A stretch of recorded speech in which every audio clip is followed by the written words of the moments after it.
رنج بیماری ایوانیلیچ دیگر حد و مرز نداشت. هر روز بدنش ناتوانتر و روحش مضطربتر می شد. اما چیزی که او را بیش از درد جسمی می آزرد اندیشه‌ای تازه بود. شاید تمام زندگیش بر خطا گذشته باشد. او پیشتر با خود می گفت من مثل دیگران زندگی کردم. آنچه درست بود انجام دادم. پس چرا باید چنین رنجی بکشم؟ اما همین جمله ذهنش را می آزرد. زیرا اگر زندگیش درست بود چرا اکنون احساس پوچی می کرد؟ در لحظات سکوت خاطرات کودکی و جوانیش پیش چشمش زنده می شد. سالهای بیخیالی و شادی، بازیهای کودکانه و لذتهای ساده‌ای که با گذر زمان محو شدند. سپس دوران کار و جاه طلبی به یادش می آمد. تلاش برای ارتقا، نشان دادن خود در محافل رسمی و ازدواجی که بیشتر بر پایه مصلحت و ظاهر بود تا عشق.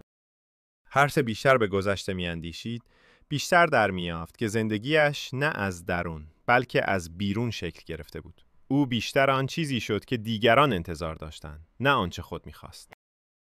این اندیشه همچون خنجری روح او را می‌درید. با خود می‌گفت شاید همه چیز دروغ بوده است.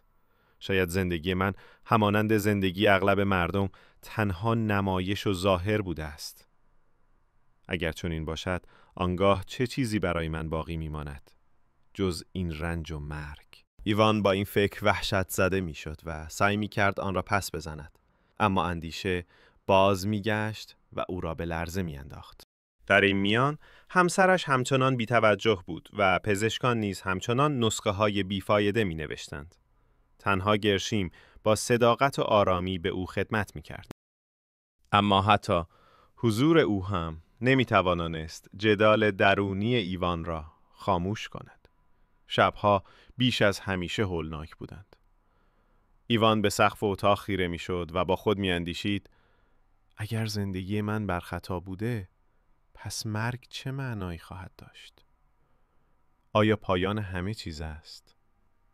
یا آغاز چیزی دیگر؟ او می‌خواست به خدایی که در کودکی به او آموخته بودند پناه ببرد.